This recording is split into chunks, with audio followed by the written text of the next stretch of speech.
Shy here with Sunshine Scents, here to tell you all about oils, hard oils, and butters.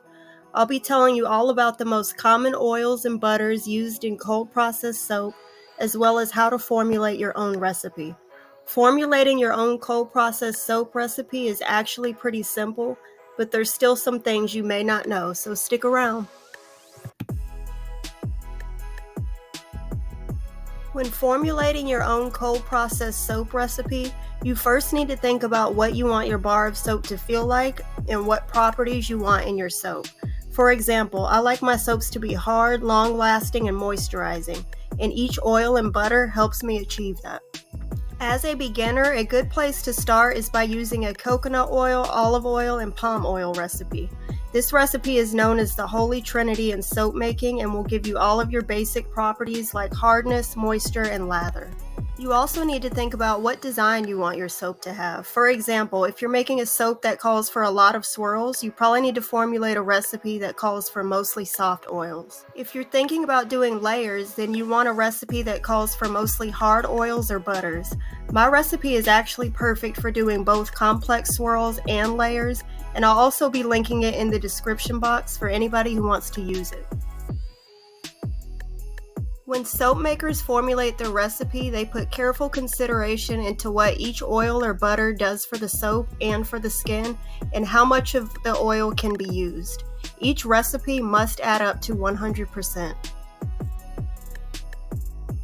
The recipe that I use calls for 30% of sustainable palm oil, 30% olive oil, 30% coconut oil, 5% avocado oil, and 5% of sweet almond oil. My frosting recipe is a little different. All oils and butters have certain percentages that they can be used up to in soap. For example, avocado oil can be used up to 20%. Palm oil can be used up to 33%, and so on. Before you begin making soap, it's important that you know the percentages of each oil or butter that you're using and how much can be used. Using too much of a certain oil can cause your soap to be dry, brittle, or too soft. I'll be talking more about this in a minute, and I'll also be linking a list of oils and butters and how much they can be used in the description box. Soft oils are defined as oils that are already soft at room temperature and are usually used at about 50% or less. The only soft oil that can be used at 100% is olive oil. Every oil you choose has different property and adds different qualities to your bar of soap. This is one of my favorite oils and is used in all of my soaps and some of my other products. Avocado oil is great for adding gentleness and can be used up to 20%. Avocado oil is also rich in vitamins E, B, and A, and its properties help to prevent and treat acne as well as moisturize the skin. Grapeseed oil can be used up to 15% in cold processed soap and is a lightweight oil that, from what I've found, actually slows down trace. Grapeseed oil also helps to provide hydration to your skin. Olive oil can actually be used up to 100% in cold processed soap and is great for adding gentleness to your bar of soap. Olive oil is a staple in all of my bars of soap, and I use it at 30%. It has a thick consistency and is known for providing moisture and lather. Sweet almond oil is another lightweight oil and can be used up to 20% in cold processed soap. It is extremely nourishing and very easy to work with. This is another oil that I've actually found to slow down trace. Jojoba oil is actually a liquid wax and has a recommended usage rate of 10%. Using too much of this oil in cold processed soap can actually kill lather, so if you're looking to make a soap that has lots of lather, I would be careful not to use this oil over 10%. Rice bran oil can be used up to 20% and is great for providing lather and gentleness. Rice bran oil is another oil that is thick in consistency, is rich in vitamins B and D, and helps keep the skin smooth. You can use these oils up to 25%, but they actually have a recommended usage rate of 2 to 10%. Using too much of these oils can make your soap soft and sticky. Jamaican black castor oil is very thick and dark in color, but this oil is one of my favorite oils because of all the wonderful things it does for both skin and hair. It helps in aiding in skin discoloration and promotes rapid hair growth. I cannot stress enough how much I love this oil. I recommend it to everybody, and you can find at least 2 bottles in my house at any given time. Hard oils and butters include any oil that is hard or semi-hard at room temperature. These oils need to be melted down and have a usage rate of up to 15% in cold processed soap. The only hard oils that have a higher usage rate is palm oil and coconut oil. I'll be talking about some of the most common hard oils and butters, but first let's go over some common terms when talking about butters. When you hear the word unrefined, this means that the particular butter hasn't been touched, processed, or messed with in any way. These butters have a natural scent and a deeper color to them. When you hear the word refined, this means that chemicals have been used to speed up the process of separating the fat from the nut. In other words, refined means that the butter has been processed. This process also removes any natural odor that the butter provides and makes the butter smooth. Refined butters also have a paler color to them. Although refined butters are processed and messed with, these are still safe to use, and many soap makers choose the refined route. I myself used refined cocoa butter because I don't like the natural chocolate scent that comes with the unrefined cocoa butter. Refined butters are still great for your skin and provide great skin-loving properties. Palm oil is a staple in many soap makers' households and recipes. Palm oil can be used up to 33% in cold processed soap and is great for aiding in a firm bar of soap.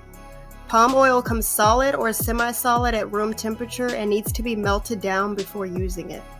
When paired with coconut oil, it helps to create a luxurious lather.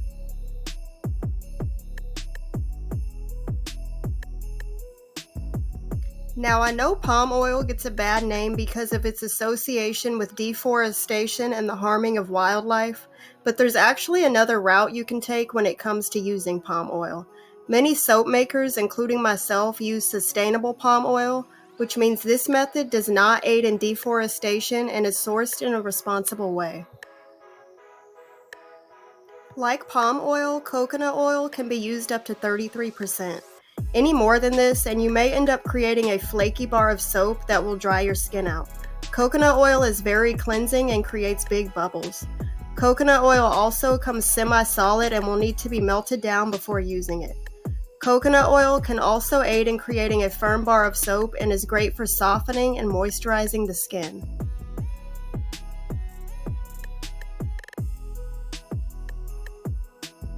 This is my absolute favorite butter and is a staple in a lot of my products. Cocoa butter can be used up to 15% and creates such a luxurious feel that I just can't find with other butters. I often use refined cocoa butter just because it comes without the chocolate smell. Cocoa butter is extremely hard at room temperature and is often used to harden products, which is why a lot of people use cocoa butter to make body butter and chapstick. I use cocoa butter in a percentage of my soap frosting recipe because it helps harden the frosting quicker. Cocoa butter is extremely powerful in helping skin's elasticity and removing stretch marks and scars. Shea butter can be used up to 15% in cold processed soap and creates a firm bar of soap.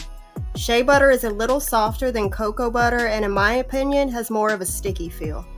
Shea butter is not known for producing lather, but is instead known for relieving dry skin and eczema. Avocado butter can be used up to 12% in cold processed soap and needs to be melted down before using it.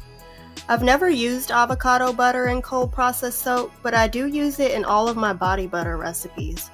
This butter has a very smooth, fluffy consistency once melted down and is great for sensitive skin.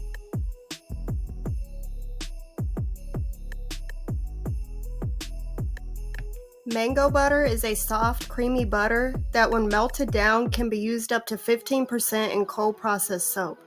Mango butter is known for retaining and replenishing moisture. Kokum butter is a firm butter that is a little harder than cocoa butter. It can be used up to 10% in cold processed soap and helps in creating a firm bar of soap and is rich in vitamin E. Beeswax comes in white and yellow forms and can be used up to 8% in cold processed soap. Beeswax needs to be melted first before using it in soap and can actually speed up the trace and overheat your batch if not careful. Beeswax can be a little difficult to use in cold processed soap because you have to make sure you add it at light trace and when your soap batch is at a specific temperature. Because of this, I don't use beeswax in soap, but I instead use it in my sugar scrubs and body butter recipes because it's great for hardening the recipe without making it too hard. If you're a little stressed out about all the math and percentages, don't worry because Brambleberry has a calculator that will do all of the work for you, which I'll also be linking in the description box. The next Soap Making 101 video will be all about fragrance oils, so if you found this video to be helpful, then please take a moment to subscribe. As always, thanks for watching.